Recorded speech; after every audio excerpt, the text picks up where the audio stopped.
What is up, AP history people? The chat is live. This is wild already. We're super excited to have you guys back. If you weren't with us last time for the multiple choice section, multiple choice is basic, right? A, B, C, D. Everyone gets that. The SAQ is where you actually have to start participating in the exam. So the hype is real. I'm seeing so many shout outs. So hopefully everyone's doing well on a Monday night. What are we doing on a Monday night? We are here to talk about the SAQ, and you couldn't have three better people. You could probably have someone better than me, but three better people to talk us through the SAQ, which is, again, the first time I consider participating in the test. And remember, you've got 55 questions you've already gone through, and now it's time to write. How do you do that? How do you survive those questions? You're in the right spot tonight. So I'm cutting my head off here. How's that? Switch it up live. Hi. So so let's introduce some people. If you don't know who's here, we've actually got a fourth member of the squadron joining us tonight. So let's run you through. If you don't know who we are, this is us. I am Ben Freeman. You're on my channel, so you probably know who I am. If not, I'm the 80-day countdown. I'm the guy clogging your feed with, you have 17 days into the AP exam. I got the ultimate review packet. I got the whole course in 18 minutes. I got all these things. So something I do recommend you do is follow us on socials, because we're posting stuff. Whether if you're in Euro, maybe don't follow me, but follow us for stuff, because that's pretty much all we do is post content about this stuff. So if you want to do well in these exams, or you want to be annoyed by us, then please follow along. So that's who I am. Who else do we have here tonight? Hi, my name is Emily Poole. I also have all the same things that Ben does, minus the 80-day countdown for AP World. But I have a TikTok where I will answer all of your questions if you have any questions about AP European history. I also have the Ultimate Exam Slayer, the Ultimate Review Packet, and the entire course in 33 minutes. Hopefully you have seen me at some point show up on your TikTok, just because of the algorithm and how it works. Awesome. AP Euros in the building. We have two for AP US tonight. Who do we have here? Hi, I'm Kristen Funderburk, and you can see Dana's down there with us tonight. We're super excited to have Miss Simmer. The two of us run A-Push Minute together, all things AP US history, because if you are an A-Push student, you know A-Push is an absolute beast. So it quite literally takes two of us to tackle all of the content and skills for A-Push. You can catch us on TikTok at 8Push Minute. We don't have an 80 days around the world countdown, but we do have a tea time TikTok where we are counting down our days to the exam. And you can see our speed reviews over on our YouTube channel, where we quickly go over all things A-Push for every unit. Miss Zimmer, you want to jump in? Yes, I'm Dana Zimmer. I'm excited to be here this time. I wasn't able to make it to the last one, but as Kristen said, A-Push gets really heavy, and so it's nice to have somebody else to kind of work with, but we're excited to get started on the short answer questions today. This is awesome to have everyone here. The main question, the number one question we get, we've all got degrees from higher learning institutes. We study, we put all this stuff together for you guys. And so I'm going to go ahead and answer the number one question we get. This will be 1 hour. This runs from 9 to 10 o'clock. I don't know why that constantly gets asked. Maybe I should fix that. I'm also regretting putting this little logo up here, because I'm ducking down. That's fine. You don't need to see my face. So why are you here? Your teacher made you extra credit? No, you're here for the SAQ. And so tonight we're going to be walking you through the SAQ, the short answer question. So here we go. I believe, Dana, you wanted to take us through? I think that's me. All right, so if we want to go to the next screen, there we go. Okay, so like we said, we went over the multiple choice questions the other day. So 55 questions, 55 minutes, 40% of the exam. So it's a really hefty part of the exam. That's part A of section 1. Part B of section 1 is the short answer questions. So you have 3 short answer questions, and that makes up about 20% of your exam score, and you have 40 minutes to do those. So pacing tends to want to be around 13 minutes per question, but we'll talk about that in a second. What I always tell my students to do first is, once that multiple choice gets turned in, right, it's going to be submitted for you, take a deep breath. You finished one section and now you have 3 sections to go. Center yourself and prepare, right? That's the first thing you want to do. So the first question in the short answers will be secondary sources. We've noticed there's a little bit of a difference between Euro and World and APUSH on those, but regardless, they're sources from historians. The second question that you're going to see is some sort of a primary source. That can be a primary source quotation, or what we'll look at today is a little bit of a different type of primary sources. Sometimes images make their way in there. And then the final question that you're going to answer actually has no stimulus attached to it. And then you have a choice between two different questions. So it's really nice when you get a choice between things and you want to take a second, take a breather, and you want to decide relatively quickly which one you're going to focus on, which one you feel the most confident about, the period that you like the best, and then you pick one of those. And then we might need to move on to the next slide real quick. So this is what the directions will look like for any student, whether you're in AP World, AP Euro, or APUSH. They give you really detailed instructions here talking about how Part B has these short answer questions. So you don't need to memorize this or know going into it exactly, but it's nice to be exposed to these types of questions when we practice here tonight. In Part 1, you answer questions 1, 2, or 3. In part one, you answer question 1 and then you answer question 2 and then you have that choice there. We kind of went over this. Here's how you respond to these though. And as AP readers, most of us have read the exam before. We've seen pretty much everything, right? We've seen 1 or 2 word answers. Clearly that's not going to get you much, but these answers have to be in complete sentences. So while they're not full essays, we're going over DBQs, LEQs, and the full essays another time. They need to be complete responses. Usually 1 to 3 sentences are going to get the job. We want to find that sweet spot right around 2 to 3 sentences though. An outline where you've kind of thought about your answer, or just bullet pointing like things that answer the question, but not really explaining them well enough. That is definitely not going to get you any points there. You have to self-pace all of this stuff, the timer, of course, and we have, all of this is in the exams layer. We have a little timer up there and it kind of gets you used to that pacing. But about 13 minutes per question, you want to time yourself out. If you go to 14 minutes on the first question, it's okay. You can just make up a little in the next one and you'll be perfectly fine. Yeah, it's a 40-minute chunk of time that is divided however you want. If you want to and then like the multiple choice, right? You can use that scratch paper to kind of plan out your answer. If you're a pen and paper person, I know I personally am, I might like to jot down what I'm going to do for that answer first and then get to typing. You can also kind of type out your response and then delete the stuff at the top and, type out like what you're thinking about and delete that stuff and then just keep your response there too.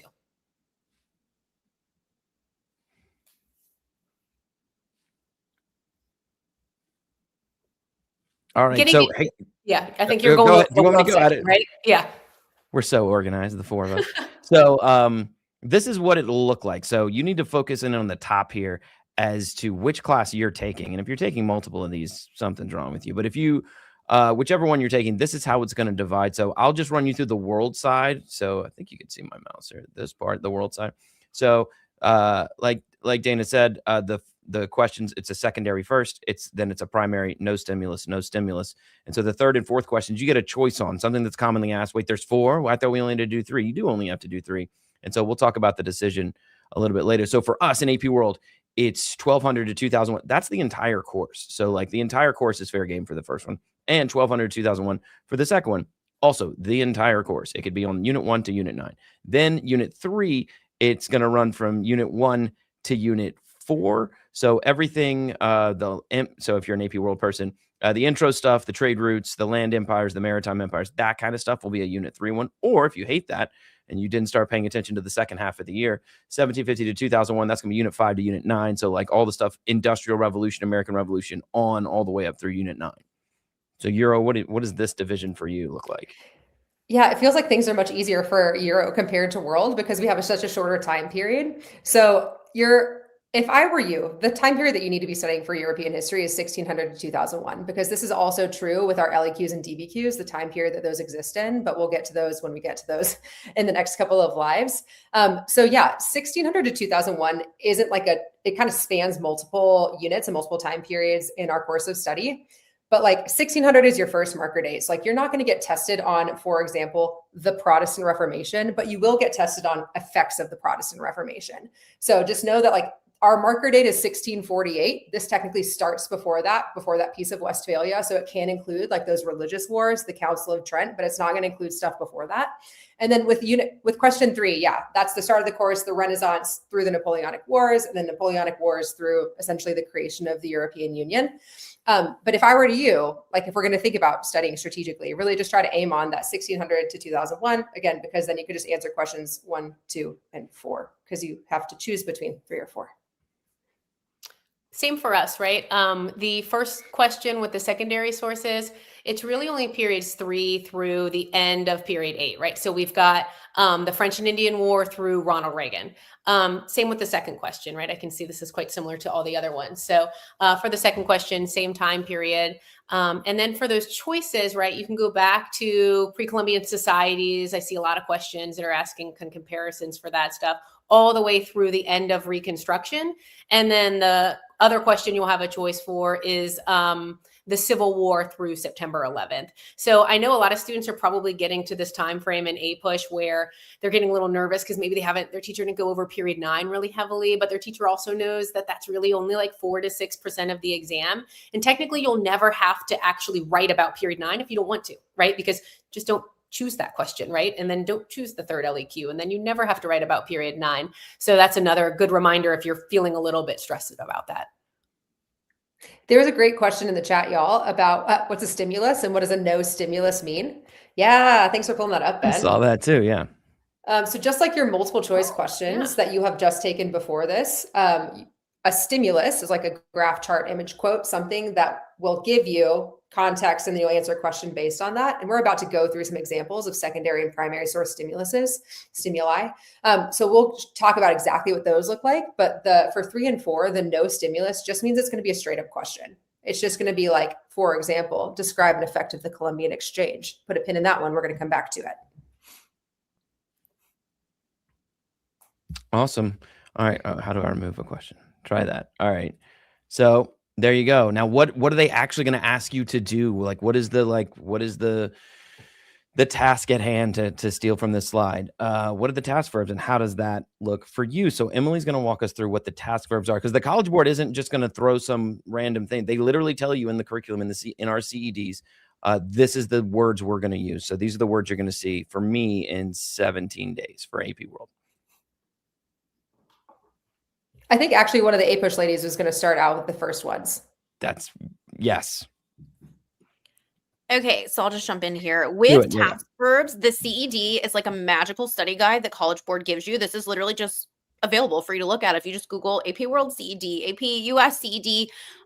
It's hundreds of pages of just like, here's everything you need to know. And reading that sounds terrible, but they literally tell you what they're going to ask you, which is where we get task verbs from. So this is where they actually break down those historical thinking skills within the question, so we can kind of anticipate what they're going to ask. And we talked last time, if you were with us last week on MCQ night, about how these courses are basically the same course with different history. And so when we were looking at the task verbs, just like we said, right, they're the same thing. So if you look at the task verbs in the AP World CED, the AP US CED, and the AP Euro CED, they are literally word for word the exact same skill. So when they said compare, we are all looking for the same thing. When they say evaluate or explain, we are asking for the same thing. So again, if you are taking maybe not more than one course at a time, but maybe you're in one this year, you're going to take a different one next year. We are really working on making sure you perfect those skills so you can carry them on with you, not just the AP exam, but to your other AP history courses. So we are actually going to break these down for you to make sure you know exactly what they are asking you to do.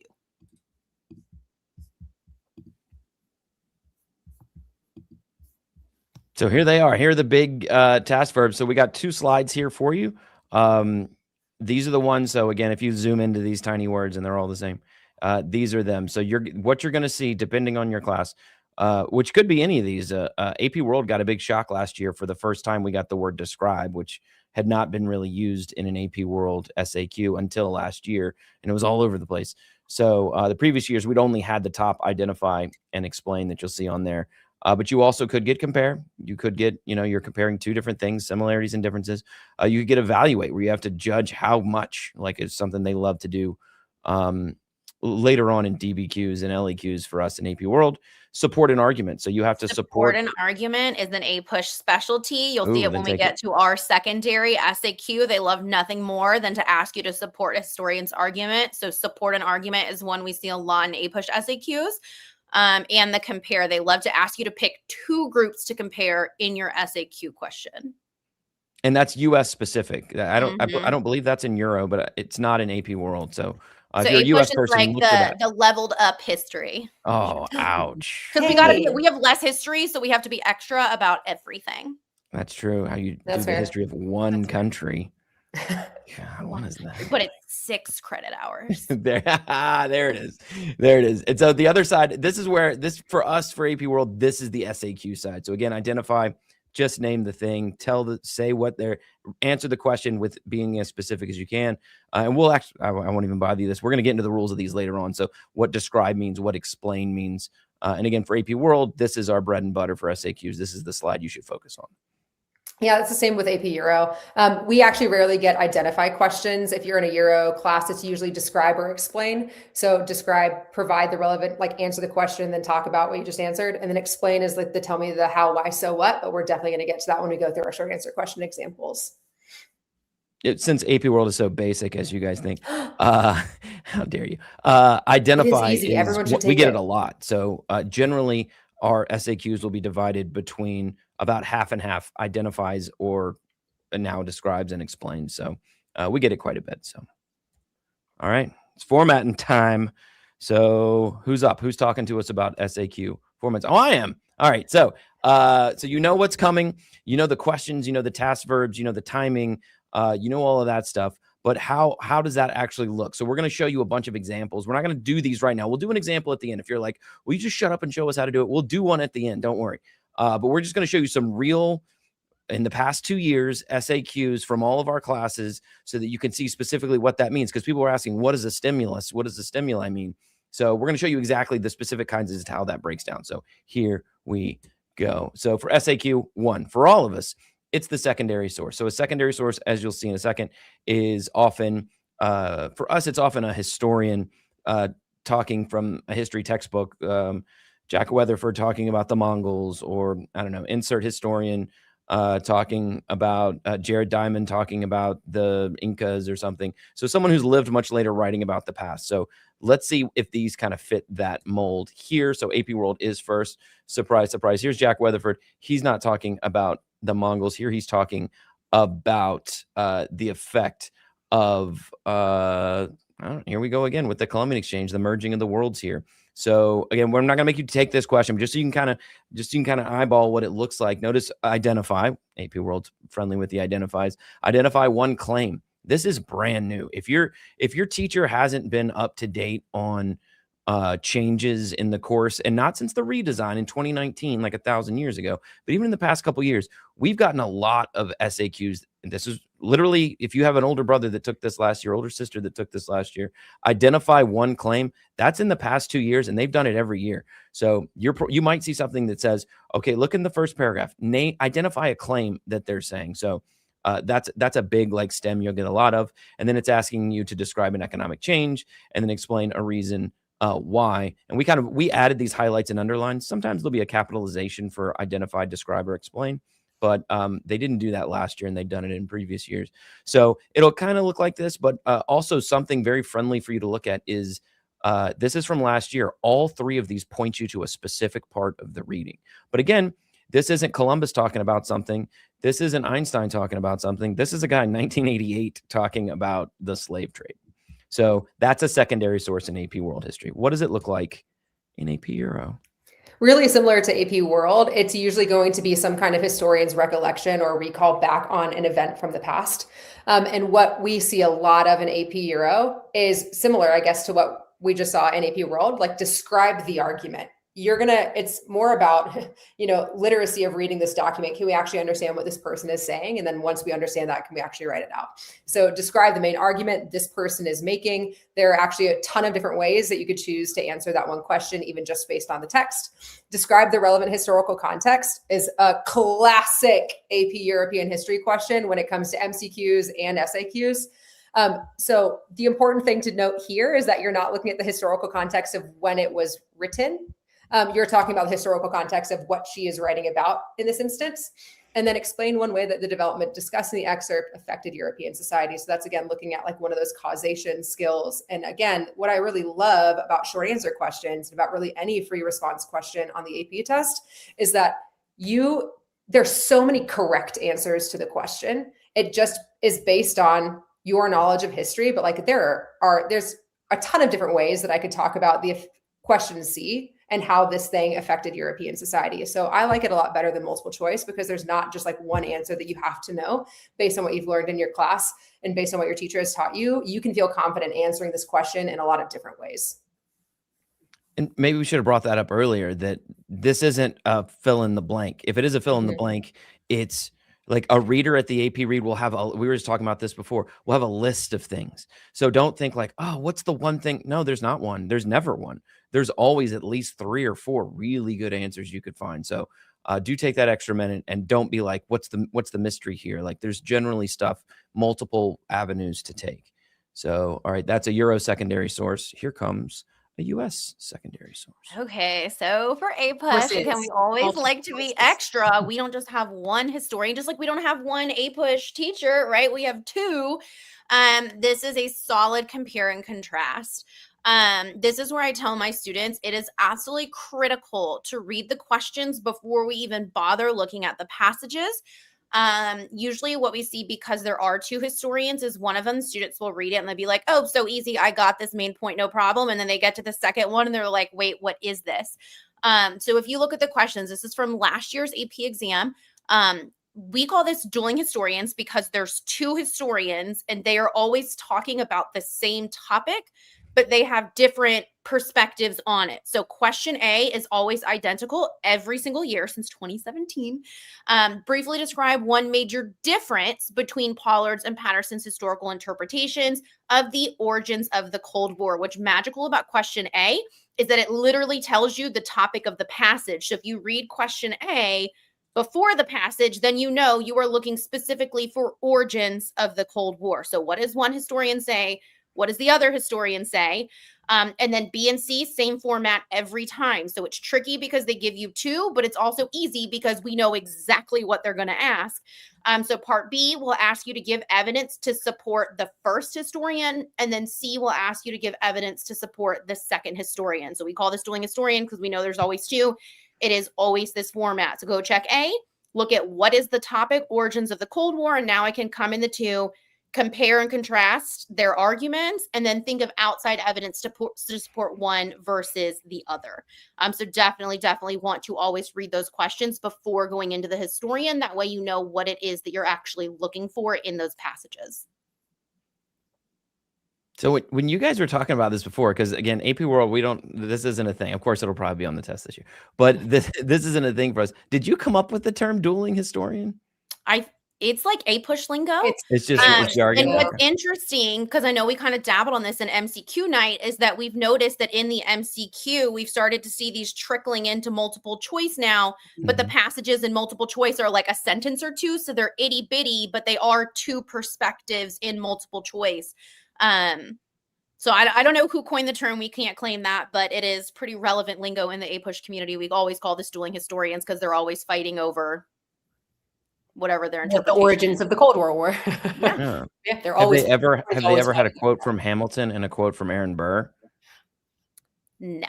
That's a history joke. Okay, so that would be primary, not secondary, Mr. Freeman. Yes. Well, that's the segue into the so secondary. You saw it's a bunch of old people like us went around typing things and saying what happened in history. Primary, these people were here at the time. So I'll give you some examples of those real quick. Again, the same style that we just saw. So for this was a great one. So this one hit 2 years ago. Everyone was using images, so I wanted to use an image so you guys don't have to read it home. This one strikes you right away. The vote for Adolf Hitler here. But again, identify one political purpose. Explain one way the image illustrates the economic situation of the period after the First World War. So that's getting into not even Nazi stuff necessarily, but kind of causation. And then explain one way the rise of the German National Socialist Party led to the Second World War. So you can see the parts we've highlighted there. But again, there's another identify for AP World. 2 years ago. So this one's a real quick. Now this is one, unless you're in German 3 or something, you need to read that source line up top. It's the most valuable thing you'll have in the whole thing. So for us, that's a primary one. You know, it's an ad from the time. You get a lot out of this one.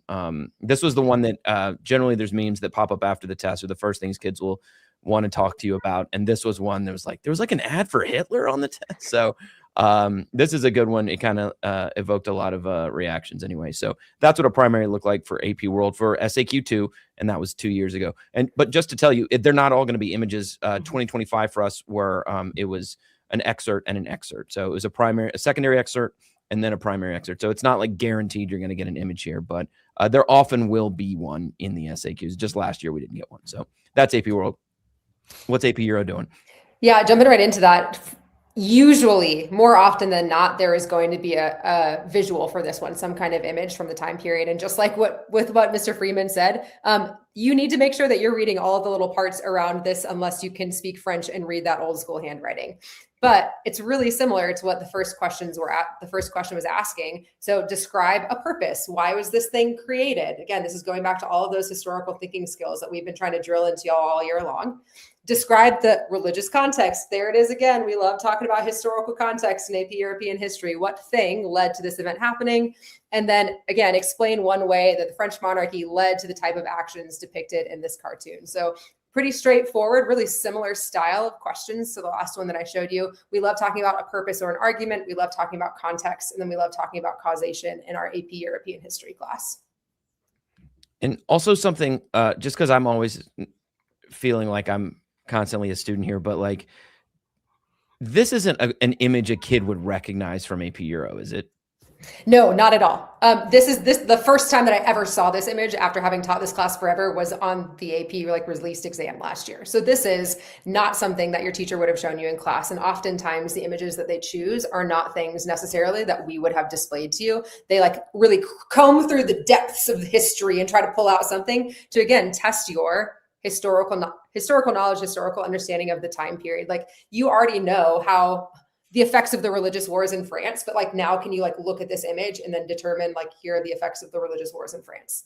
Yeah, that's awesome. I'm glad you said that. Just I don't want you to be intimidated and be like, a guy shooting across it, what?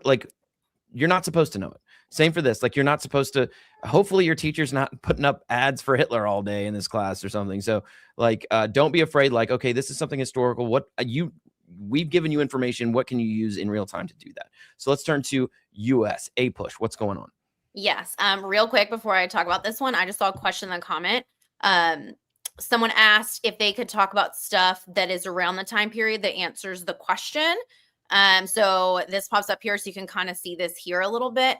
If it asks you, so part A, describe the historical situation, right? Or historical context like we saw in the other one. Those are a little more open-ended, but if it gives you a year, so for here, part B says 1877 to 1936. If College Board gives you a range of years, your answer has to be in that window. If it's something outside of that window, even if it's right, even if it's a great answer, we cannot accept it. If they give you a specific range, it must be in there.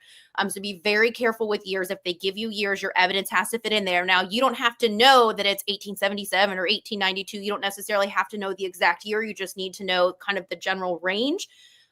Whereas this says historical situation. So that is a little more flexible if you can connect it to the actual stimulus itself.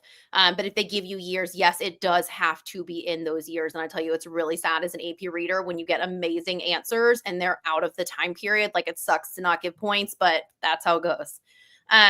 So this is another primary source one for APUSH. So again, this is an image. This is from 2024. 2025 was a written stimulus. It was an excerpt. So again, it can be any sort of primary source. So maybe this is a poster, an advertisement. We've seen political cartoons, we've seen artwork, and then we have seen speeches, we've seen letters, we've seen all sorts of different types of primary sources. So there's not necessarily always a specific type. We tend to kind of go back and forth between the image versus the document. Keep seeing questions pop up, primary versus secondary. Remember, primary is stuff that is created during the time period when it's happening, that people experience the events. Secondary is people looking at it after the fact. So typically when we see a secondary source, that would be like your textbook or a historian talking about a specific topic. So remember, our secondary sources are SAQ1. What we are looking at now are primary sources, things that were created in the time period. Which is why if you look here at question A, briefly describe one historical situation, right? That's basically our HIP skills. But again, we're carrying those same skills everywhere. And same thing we see a little bit with AP World, AP Euro, right? Describe the historical thing around this, right? They're going to ask that because it's created in the time period. So in this case, this is looking at like Social Security and stuff like that. So historical situation. And then if you look at part B, it asks you to explain how it reflects a change in idea about government. So how does this show the government changing, how they act? Notice the time period 1877 to 1936. So again, it must be in that window. And if you look at part C, briefly explain how beliefs about the role of government, such as the one reflected in the image, continued. So B asks for change, C asks for continuity. So always those historical thinking skills there. But this is where I tell students to be really careful, because if you look at part C, it gives you years, but it's different than part B. So this time it says after 1945. So they want to know, how is this a change? How do we see that change continuing to happen? This is something that we see students get tripped up on a lot, is they get in the role with part B. So then their brain is stuck in the time period of A and B, and they don't always catch that part C has moved to a different time period. So you always want to double check those years before you write your answer to make sure your evidence is in that time period. Kristen, we have a really good question in here that I don't know that we have necessarily a slide for, but it's asking about, it says, do we respond to parts A, B, and C in the same paragraph, right? No. I think that's definitely a question that we probably need to address, right? I think, at least what I tell my students, and correct me if you guys tell them something different, but the first thing I do is let's just use this question as an example. I type A, period. One historical situation in which the image was created was blank, right? So that's how I do that. And then I've answered that question, and I know I've already got that point because I'm amazing. So now I type B. The image reflects a change in ideas about the role of government by blank. And then I answer that question in 2 to 3 really great sentences. And then I label the next one C. And then I do that same thing, right? We're not writing an essay. We're not adding, and we're going to talk about those don'ts later, but we're not writing full essays here. We're not providing stuff that's not added in this question because we're so amazing and we know so much about history. We're not doing any of that stuff. The short answer questions are truly designed to be short, right? What I tend to find as an AP reader is that a lot of times if kids are writing long paragraphs for part A, they often get themselves just further from the answer, right? It's like they're adding stuff that's totally unnecessary. And So, when you try and short bridge answer. A to B, then you run the risk of not fully answering one part of short answer before moving on to the other. So you might and they're actually graded cut yourself independently, off. right? Yeah. Yeah, you definitely want them to be separate. That's a great question. I'm glad you caught that. There were also a couple questions that I read earlier about how do we grade a short answer question. Yeah, A, B, and C are all graded independently, just like what Ms. Zimmer just said. And I also want to highlight something else that Ms. Zimmer just did, which is beautiful. Use the wording from the prompt to answer the question. Like when she was going over her answers, she literally started out by saying one historical situation was. And I think that maybe seems like too routine or too easy for you, but it just removes this barrier. Like you already know that you're going to start typing like the wording from the prompt. And then that is just going to be easier for you to continue on with that sentence or that thought. Keep typing. Yeah. Someone also asked, do we have to respond to them in order A, B, and C? It's better for you if you do. It makes you less likely to forget something. But if you do it out of order, the AP readers can still grade it. But this is where it's really helpful to just at least label A, B, and C, even if it's out of order. If I'm on SAQ2, I'm on SAQ2. So I'm going to see your A, B, and C. So it's not a big deal if it's out of order, but if you label it, it's much easier for the reader to realize that you've inverted a question or you went out of order, and it's easier for them to help make sure you have those points. So yes, you can go out of order, but labeling is so, so helpful for your AP reader, and you want to help them help you.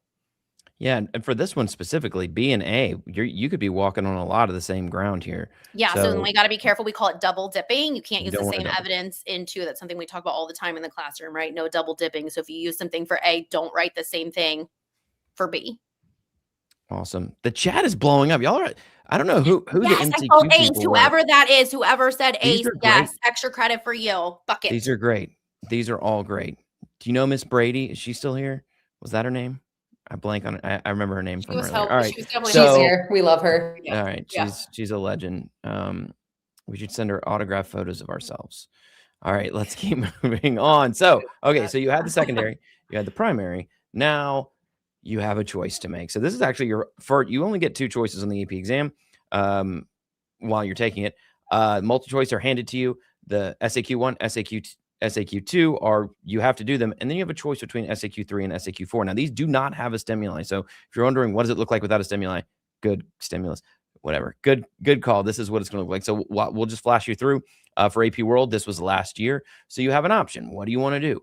And I wouldn't spend too much time like doing a pros and cons chart or whatever here. Because remember, you have 40 minutes to do all 3 of these. And it is the quickest part of the test, in my opinion, or it will feel that way. Time is always the same. So here the choice for AP World was gunpowder technology in the land-based empires. So if you're like, ooh, I don't really like Ottomans, you could flip to the other side and it says revolutionary movement ideologies. Ooh, Enlightenment. I love that stuff. Let's go.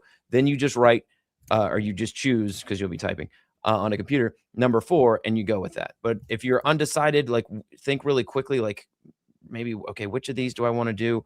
Again, don't spend too much time. Now, if you flew through 1 and 2 and you've got 20 minutes left to do this one, then maybe you should be like, one or the other. But if there's one you're like, no, revolutions, that's my jam right there, I'm going to do that one, then do that one, start going, leave the other one behind. But this is the kind of choice you'll get. No, there's no stimuli. The stimuli is just, what do you know about which of these? So since you have the choice, they're not going to help you out with anything. But that's AP World. Again, juniors at your school, most likely this is the one they took last year. Yeah, with Euro, again, this is kind of where we see those 2 different time periods. So it's either 1450 to 1815 or 1815 to 2001. So, wow, you can talk about the Renaissance. What an easy short answer question. That's like what you start the course with. I hope that all of you know that by now. So you're just comparing the Italian Renaissance and the Northern Renaissance. Or if you're like, oh my gosh, that was so long ago. August was forever ago. I don't know anything about that. You can then move on to the most recent content that we could have taught you, which is European unification efforts from 1945 to the present. So again, it really just depends. What I love about short answer questions is that, especially with the non-stimulus based ones, like we want to see you be successful. We actually want to see what you've learned over the course of your entire course. So we want you to choose the answer that like maybe you have the best answers to, like the answers that are the easiest that come immediately to your brain. Yeah, go with that one. God, AP Euro seems fun. Like all these questions for AP Euro, I'm really like, I think they're kind of cool. So, okay, that's AP Euro. What about the big one, AP US history? What is all this? US. Okay, so this is the one we call easy peasy. Again, there's no stimulus here. Same format. Usually what we have is the one early question, the one later question. We tell students pick the one that you feel the most confident about. So you can see here, the wording is almost identical. It's just a different topic. So question 3, last student, describe one political development in British North America. Question 4, political development during Reconstruction. Describe one effect of the 7 Years' War. Describe one effect of the end of Reconstruction, right? So the questions are almost identical, asking for the same skill, but 2 different time periods. So you just pick the one you know more about. 2 things I was thinking about when you guys were talking. Complete sentences. SAQs are required to have complete sentences. So a lot of times, even though it says describe, explain, we think that writing in complete sentences is just common sense sometimes. But sometimes, especially in like the stress of the AP exam, you like panic and you just like type random stuff. If it is not a complete sentence, we literally cannot grade it. So even if you have like, okay, one effect is this, if it's not a complete sentence, even if it's a correct answer on our like list of things, it does not count. It must be an actual sentence, right? This is technically a college level history course, right? In colleges, we have to write sentences. So just make sure that's something to watch out for. I tell my students all the time, if you have even 1 minute left at the end of your timer, do not submit your test. Go back and just double check yourself for that. The other thing we see a lot is AP readers, students that tend to type fast, right? Especially for the SAQ, because it is, you know, short, it's sweet, it's straight to the point. A lot of times we have students with extra time at the end of the SAQ and they're like, oh, well, I'm going to try and answer question 4 anyways, even though I did 3 just in case, and I'll just take whichever one is better. As AP readers, whichever one you did first is what gets graded. So if you think you're going to game the system and do 3 and 4, 3 is going to be graded, 4 is never going to be seen. So don't try and do an extra question. because we literally, like, we won't even get it. We will not read it. Pick the one that you know the most about and then double down on that. Go back through your other ones if you have extra time, but don't try and do an extra one thinking it's going to save you, because we literally will never see it. Awesome. Awesome. This is all good. This is all good info. But why are you even here? This is why you're here. How do you actually SAQ? How do you do this thing? So we've got some tips and tricks here to help you out. Grammar doesn't matter, person on the side, so I don't have to type it. This is all seen as a rough draft. You could theoretically misspell every word and still do well, just not too bad, Not so no one can encouraged. read it. So Phonetically correct. it's not ideal, but they know that this is a rough draft. They assume that if you went home with this question and spent all day studying and sourced it or whatever, you would clean it up. But then you're on the clock, and so that doesn't matter. So how do you actually SAQ? Well, we got some help here for you. Emily, I believe you wanted to jump in and do some Yeah. claim, evidence, reasoning. Yes, so many of y'all in the chat were talking about, oh my gosh, do I use T? Do I use CER? Do I use ACE? Do I use APE? It's all the exact same thing. So whatever acronym your teacher uses you, just go with that one. I feel like most of the time it's ACE, answer, cite, explain. I use CER in my class because the science teachers use CER in my school. So I'm like, let's just streamline it for students. Claim, evidence, reasoning. That's what you need to do to answer all of these questions. So for every single short answer question you see, it should be 2 to 3 sentences. You should directly answer the question with a claim. You should then provide specific evidence that supports whatever claim you just made. This is the time for you to throw in those vocab terms that you know. This is the time for you to show the reader what you've actually learned in the class, and you want to be as specific as possible. Like now is the time. Don't say they did these things. Who did what things? You actually have to use terms that show understanding, that you understand the content.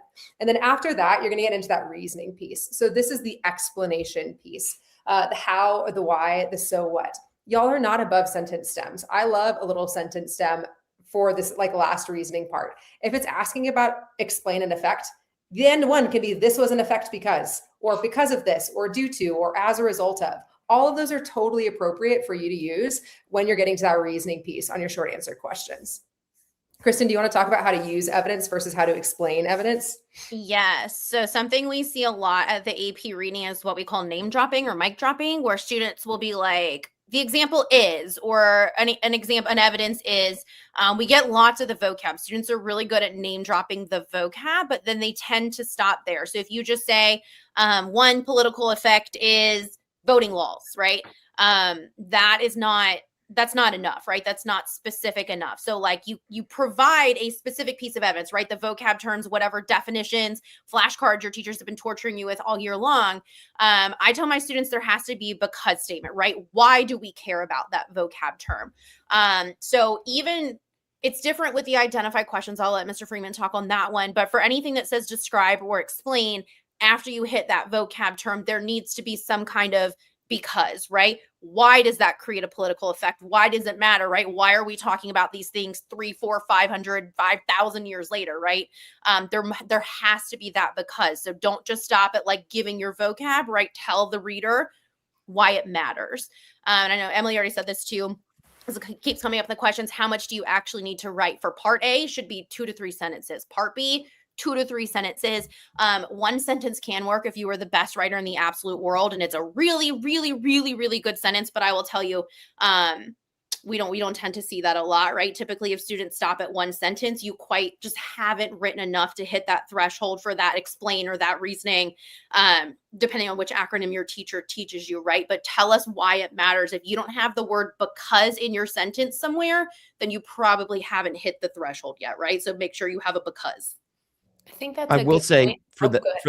for the identify that for AP World people, for the identify one sentence, you can do it because they're just asked if you know that vocab word and you can respond and you can name the answer, then one can get you there. But for explain and describe, one sentence, yeah, like she said, you'd have to be really good to nail it. So, and if you do have extra time, type out, like put your train of thought down. Maybe it'll come out in there somewhere. But yeah, for identify, you can do one, but I just put that caveat in there for identify. One more thing that I see in the chat here. I heard that many people write short because AP graders have to grade like 1 million of these AP exams. They don't want to have the patience to read them all.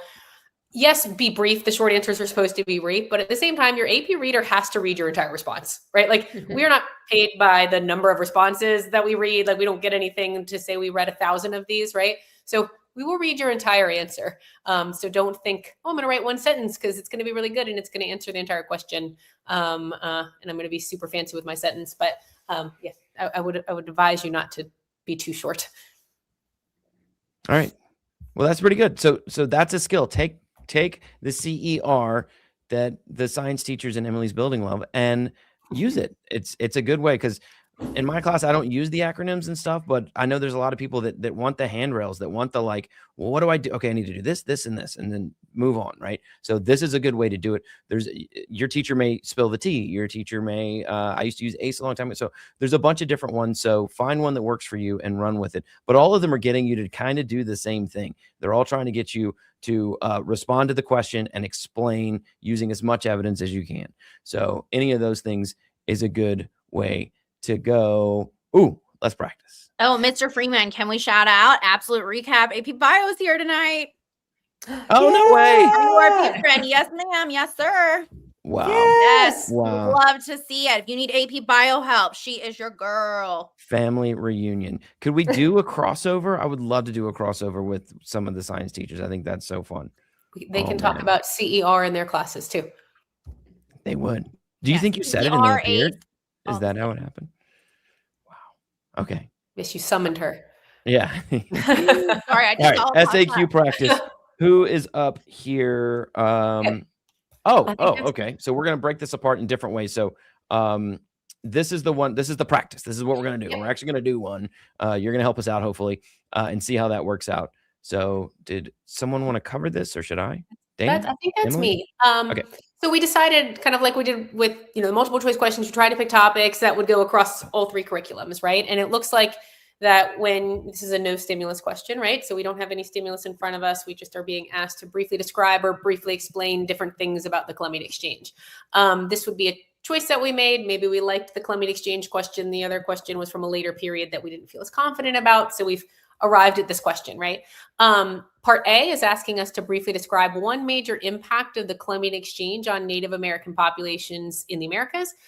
Part B, and I think we'll let Emily be the expert on this one in a second because it's asking about European societies, but briefly describe one way the Columbian Exchange affected European societies. And then part C is briefly explain one way the Columbian Exchange contributed to the development of labor systems in the Atlantic world. Sometimes you'll get this where there's not like a ton of dates in here. Sometimes I could definitely see this question. We had to come up with a question that works for all of the disciplines, but you might have dates that kind of give you parameters. You might see this maybe more in Euro, maybe less in APUSH when we're talking about the Columbian Exchange. The date range might be kind of wide there. But we're going to start off naturally with question or part A here. I think our next slide has just part A on it. So we thought it would be good if we can get, everybody's being so great in the chat, like everybody's adding such great questions, but it's time to give some answers, right? So you don't have to write a full SAQ. We're not expecting you to rewrite the prompt, one major impact of the Columbian Exchange on Native American populations, not necessarily that, but what is some evidence or something that you could use, right? And add it in the chat when it comes to mine. That is a major impact of the Columbian Exchange on Native American populations in the Americas. Let's see what we might get here as an answer. Doesn't have to be a full there answer. Is also, yeah, go ahead. There's a 1 minute delay on the chat because of the monsters that are in there. They're there. So it should start. Oh, there you go. Well, maybe I didn't turn it on. I don't know. They're doing great. They're there. Yeah. Sorry. Go ahead. I see lots of stuff in here. Yes, these are we're great ready answers. for it. Looking good.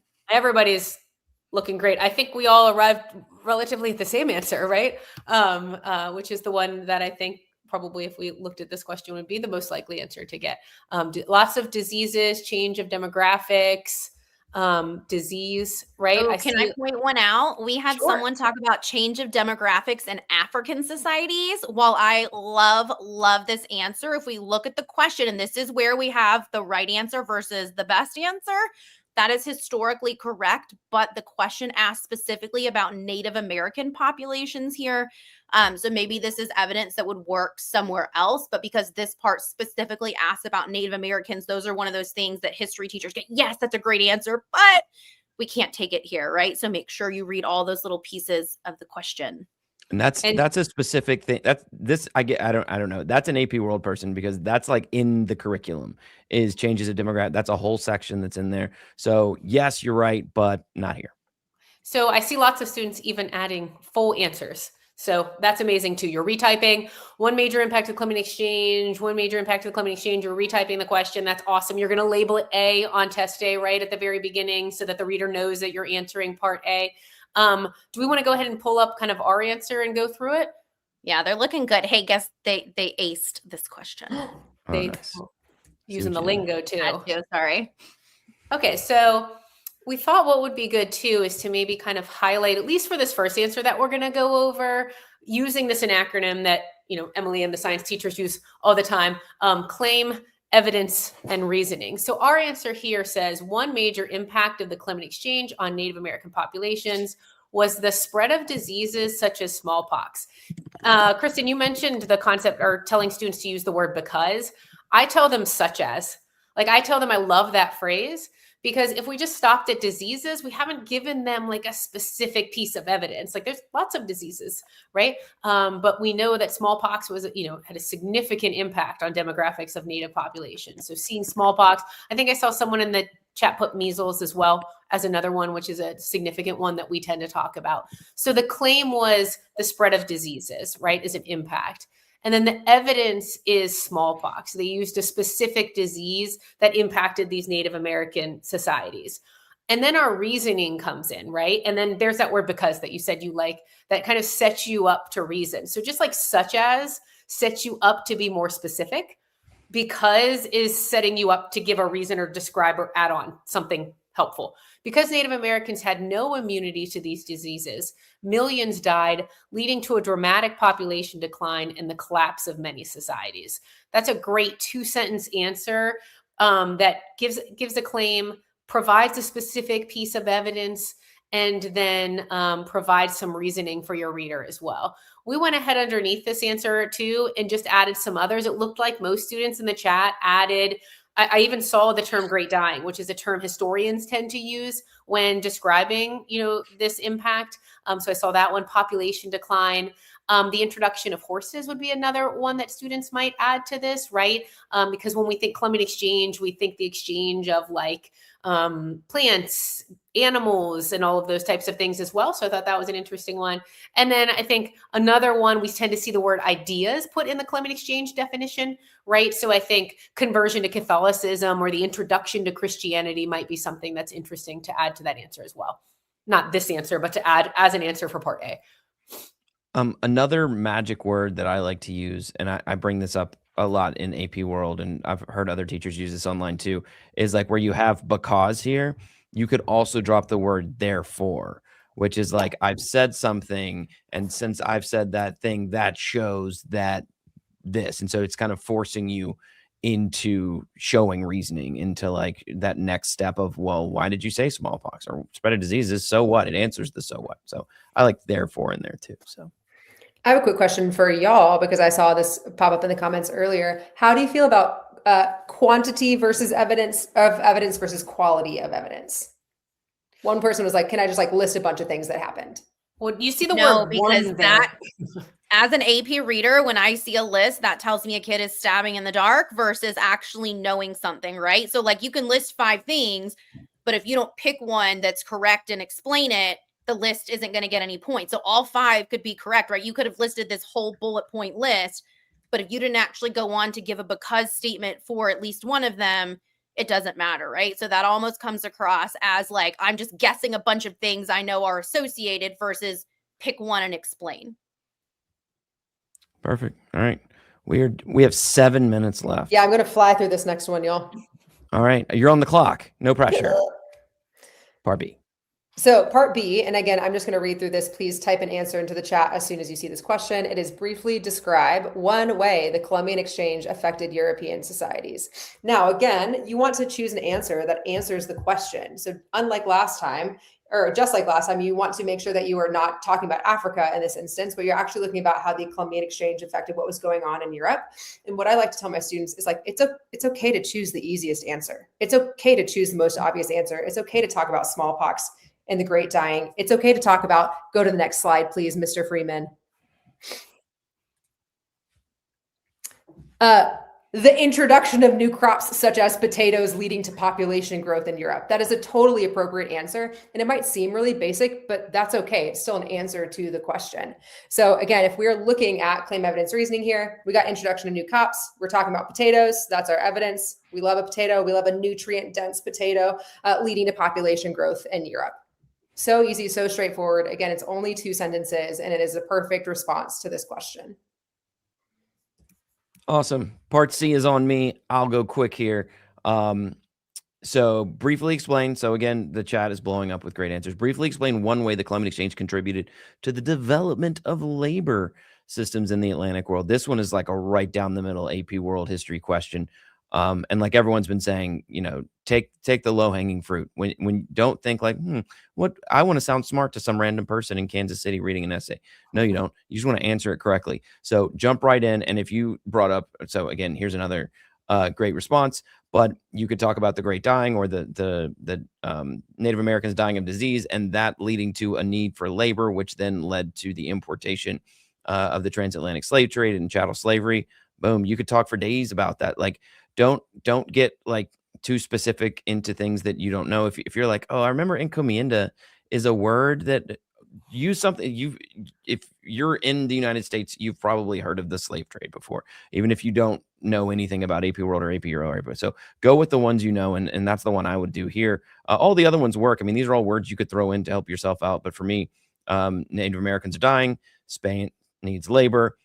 Insert transatlantic slave trade.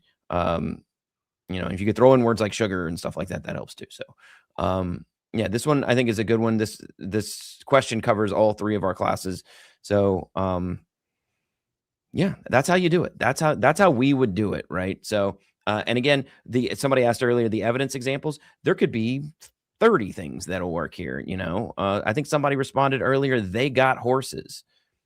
It's pretty close, but maybe you need a little bit more. So, all right, enough of these people telling you what to do.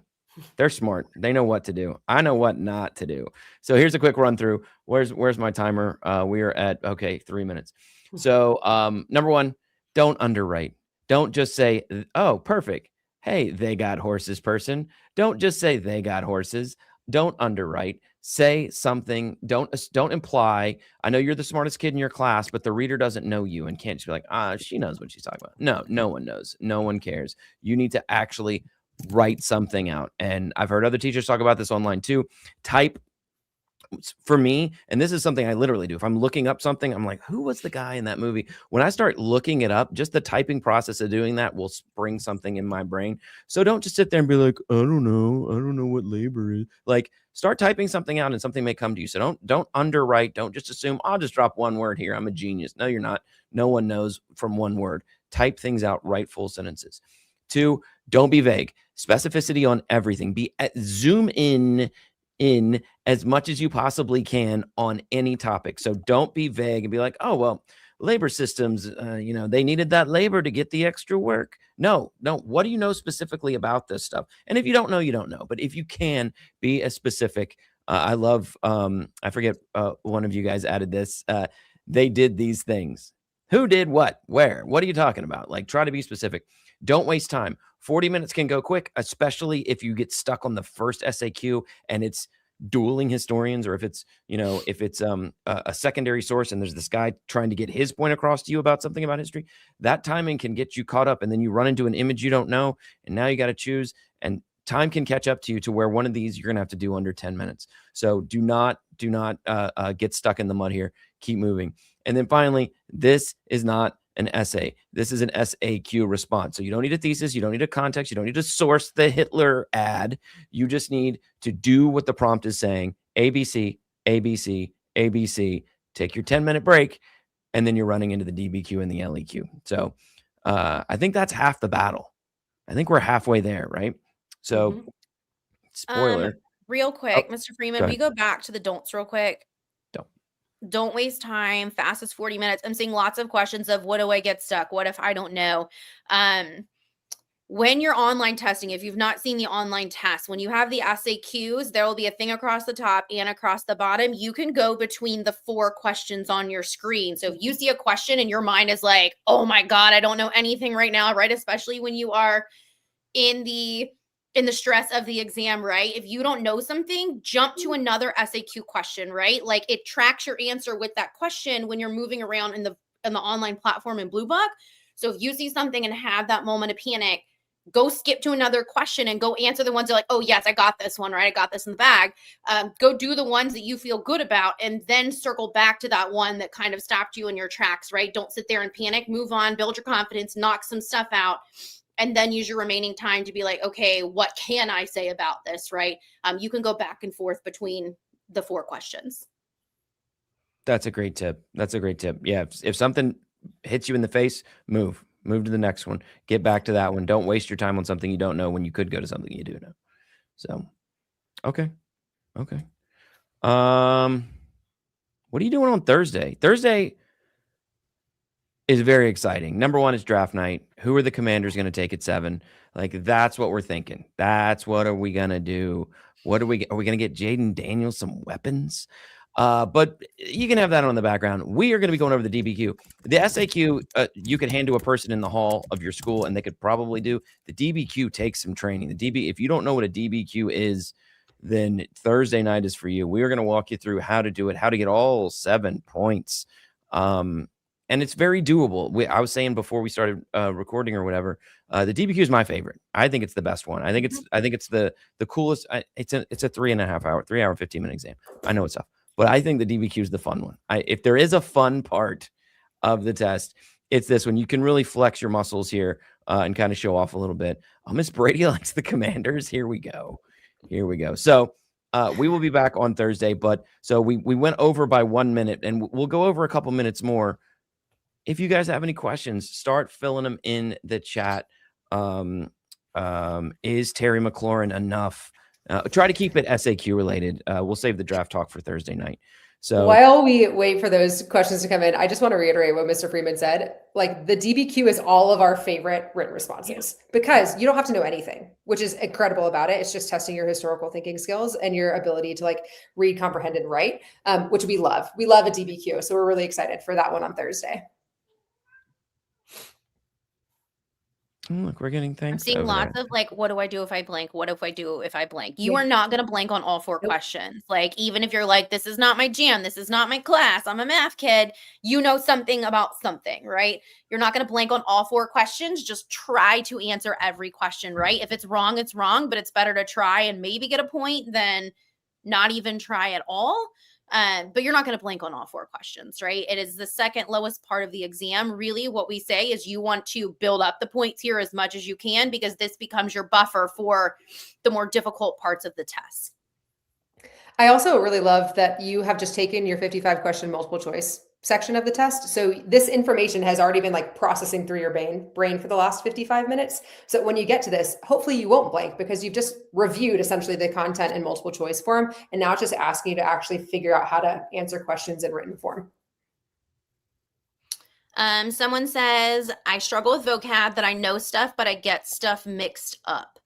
If it is an obvious mistake, and this is where defining becomes your friend.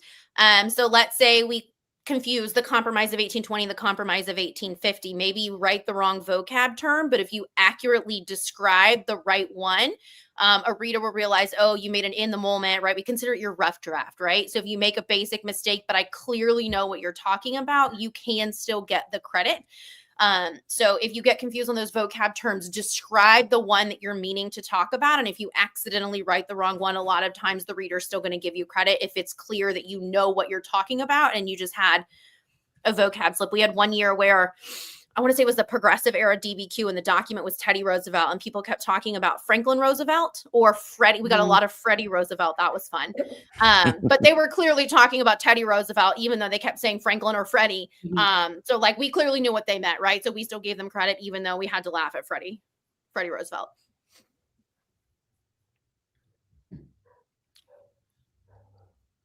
Yes. Wow. Okay. Any teacher have a good review the ultimate review packet. If only there was a packet, like an ultimate or an ultimate exam slayer to slay on your exam. If you had something that would slay the exam, that would be very helpful. Amazing. So depending on which class you have, we haven't posted, we did that in the first night, but we all do have the ultimate review packet and ultimate exam slayers that are all built to help you with this stuff. So we're not doing content. I'm sure your teacher in class is going crazy over Champa Rice or Pilgrims or whatever is going on in the other classes. But we got all that covered. If you do go over to our ultimate review package, you can find that stuff there. And we spend a lot of time on it. It's good stuff. But at this point in the year, we think to get points on the exam, which is really what you care about. Do you really care about the Columbian Exchange? Maybe you do. But you want points on this exam. And so these are the ways to do it. That's why we kind of decided to do it this way. What else? Someone asked about partial credit. For DBQ and LEQ, we'll hit those rubrics those nights, but every point on the rubric is its own independent point, and there is no half credit. So either you get the point or you don't. If you missed 1 point, it doesn't prohibit you from missing other points on the rubric. They're all scored independently, but there is not partial credit. Either you get it or you don't. Same thing with SAQ. So part A is a point, part B is a point, part C is a point. You either get it or you don't. Something else I'm seeing, I'll let you answer that one in just a second, Ben, is like, how do I make sure I can answer all of these questions in the appropriate amount of time? Y'all Google search AP European History Short Answer Question 2025. Find one and then literally just time yourself. How long will it take you to answer that primary source document, that primary source stimulus short answer question, that secondary source stimulus answer question? Because if you repetition is going to be really helpful here. Like the more you're used to doing it, the faster it's going to go. So just practice writing practice writing an A or a B or a C every night. And just the faster, that repetition is going to build up habit, and that's going to be easier for you when you get to the actual test. That's true. Repetition is everything. And hopefully in your class, you're maybe doing a little reviewing. Homework, you're doing a little reviewing on your own. Oh yeah, I can't do that. I'll just answer this one real quick. But again, it's watching things like this. It's throughout your school year that hopefully you're able to see identify, explain. There's a source. Okay, here's this. Okay, what do I know? Cool, I can try this. I'm gonna write this. Okay, on to the next one. It's kind of getting in that format, I guess. So someone did ask about a conclusion. It does not hurt your SAQ response. You can write a love letter to the College Board. That does not hurt your SAQ response. You can write a completely wrong thing about how Barack Obama was the first emperor of Rome in space or something. It doesn't matter. There's no points off for anything wrong at any time. So don't be afraid to write something. You're I don't know if this is 100% right. Try it. Why not? I mean, you're on the clock. So if you want to try it, try. But the conclusion, you don't need. It's not an essay. It's really not an essay. You don't need a conclusion either on the LEQs or DBQs for that. Well, and with the online testing, I tell my kids, instead of trying to do a conclusion that doesn't earn you points on literally anything, go back and reread your writing, because there's no spell check. There's no little red and blue squiggly lines. You are on your own. If you have an extra minute, 5 minutes, however many minutes, go proofread your writing. Don't even bother with the conclusion. No, proofreading is important. Yes. Then when you go back and read, you can make sure that you're being specific and you're not just saying this king ruled over this country. You're saying Louis XIV ruled over France, right? That's when you can go back in and edit it to make sure that it is being specific and that it does answer the question. People were asking, look at me featuring my own comment. People were asking, what's the that's the website, and it's for all different courses. If you're in AP Econ or something, or if you're in AP Human and you need Riley Sen to help you out or whatever, they're all here to help you as well. Can I do this instead? So it looks like this. So you just find us. Of course, I'm at the bottom. Thanks, guys. It's probably alphabetical. So you can go in, and there's stuff for all of this, and you can go in and click it, and it'll take you. If you're an AP US person, you get the exam slayer, you get whatever works for you. So that is the exam slayer. People were asking what that is. So get on and do those if you want. What are people saying? Is including AP World. It's about the vocab. Do you see that one, Ben? Yeah. Okay. There's a lot of good questions in. Where were you guys earlier? These are all great. I just got one about and I lost it. Oh, time periods, certain time periods. And this is something that's different for all our classes. So we didn't really want to get like content specific, but there are different units for different classes that are more important. They show up more often. So you asked AP World. So for us, that's units 3, 4, 5, and 6 are the big ones. So land-based empires, maritime empires, revolutions, and basically imperialism. That's kind of the 1450 to 1900. That's where you should focus. So, okay. And then there was a vocab question. Yeah, just asking about like including more vocab words. And I think we kind of covered that, but making sure like you only need one specific, it says briefly describe one specific cause, right? So one specific piece of evidence described well, I think is we would probably all agree is better than multiple pieces of evidence briefly hinted on or just name dropped. Yeah, go with the one you know and Yeah. double down on it. Describe it well. Stick with it. It's a short answer. Barack Obama, somebody asked, It's Barack it's Obama unit Space 12. Emperor is unit Unit 10. 12. It's a new one. 12. There we go. It's a new one. Unit 12. Ben, someone asked when the link would be available for the DBQ night so they can sign up to get the notification. I hate to do this, but if you follow me, it'll pop up, I think. See, when at my school, we're actually all real teachers. At my school, it blocks the web service or whatever. So I will post it. You know, I should have had it ready, right? And then they could just click on it. I didn't know. And Patience is a virtue. It's okay. right. Yeah. So it'll be, we have a work day tomorrow because there's an election in Virginia. So I'll post it tomorrow and it'll be up. Just come back to my page and you'll see it. If not, just check in Wednesday and Thursday. It'll be there coming live for you then. So can I add one thing on the questions I keep seeing? A lot of students are asking questions about pacing. It's like, how many for part A? How many minutes for part B? And 3 minutes for this and 3 minutes for that. And somebody's like, should I just get straight to the point or whatever? I don't know about you guys, but my students tend to say that of the 4 sections of the test, the one that they feel the most comfortable with the pacing, like, oh, I had plenty of time, right? Is the short answer question. So I think this is a place where you can take a second and kind of breathe and maybe not watch the clock as much. 1 minute per question on the multiple choice, that feels tight. And looking through 7 documents and marking them up and doing all of that and planning a whole essay and then planning another essay, that's really tight. I think students tend to, that's the feedback I tend to get. I've been doing this for like 15 years, right? They tend to say that they feel the best about the short answer questions, that they're never running out of time. And they even had time to go back and read one of them or something like that. So I know the anxiety going into the test can be really heavy, but I wouldn't worry about the pacing on this section as much as maybe you felt it in other sections. Is that true for you guys? it is. Absolutely. Generic Gardenome asked about, is there a little respite after MCQ, SAQ? The kids finish multiple choice and then they go straight into the SAQ. So you don't get a break until after the SAQ. So multiple choice and SAQ are both part of section 1. So you submit multiple choice and then they will immediately move on to short answer question. So you got to knock those out before your break. Someone else is asking about a rubric. I think we're so rubric heavy in our courses. Like the rubric for the DBQ, the rubric for the LEQ, it's point or no point, right? Did you answer the question?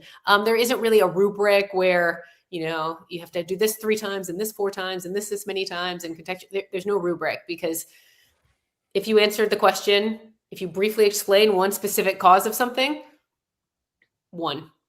Well, and I think too, 0. the examples we showed for the Columbian Exchange question, that's basically what the scoring guides look like at the AP reading. Yeah. So for part A, here's one sample sentence that would get the point. Here's a whole list of evidence that we would accept, right? And sometimes like every now and then students will throw a piece of evidence out, not on the list, and we'll be like, oh, that's a good answer. Like, is it in the time period? Does it answer the question? So there are times where we do accept answers that aren't on that list. If it is accurately answering the question, it's thoroughly explained, it is part of the time period asked about. So there are places where we can actually kind of veer from that because some teachers get really into the nitty gritty local history things that a teacher in Virginia might teach that a teacher in New York might not know. So we learn new things every year, but like the scoring guide for a short answer is really like the examples we showed you. It's like a sentence or 2 example that they would take and then literally just a giant list of evidence. Yeah. All right. We are 13 minutes over. Look at the bonus time that you guys are getting from us. Isn't this something? So, any last words of advice or anything from the chat / from us? Do you have? I think we covered it pretty well. If Answer the dang question. Just answer. And be specific. Wait, what did I had a synonym? Oh, it's in my 80-day countdown. It's coming up, I think. I think it's answer the damn question, but my sample is a question about dams. So it's like a question about the Aswan High Dam. So instead of doing other things, you answer the damn question because I'm clever like that. So yeah, just answer the prompt. Don't worry about timing. Stay in your lane, like ABC. Do the ones you can. Jump back and forth if you want to. Your multiple choices behind you, like the real brain push, I think, is that's the scary one. You see kids after a test, they're drained. They've now done the SAQ. You get a 10-minute break, and on Thursday, we're gonna run you through The DBQ. the big boy. DBQ. The big one. So it's an hour. It's an hour of writing for you, and it's an hour of us. You could theoretically write a DBQ in the time that you will listen to us talk about DBQs on Thursday. So come back Thursday night, and we will be here, and we'll walk you through it. And this is one we actually like. We find it fun because we're nerds. I like them all. I'm not gonna lie. Do you? I'm not an LEQ guy. It's too random. I love like the LEQ. You talk about literally whatever you want. Hey, I know some things. That's great. Like the LEQ is just points served on a silver platter. I love the LEQ. Crazy. Well, you're leading the LEQ night then, because I'm a DBQ aficionado. All right, we'll stop. Sorry, everyone. It is midnight in our time, so thanks a lot. I'm going to end the stream and show up back here Thursday night, 9 p.m. Eastern Standard Time. We'll get you through the document-based question. Thanks a lot, everybody. See you all then. All right, bye guys. Bye.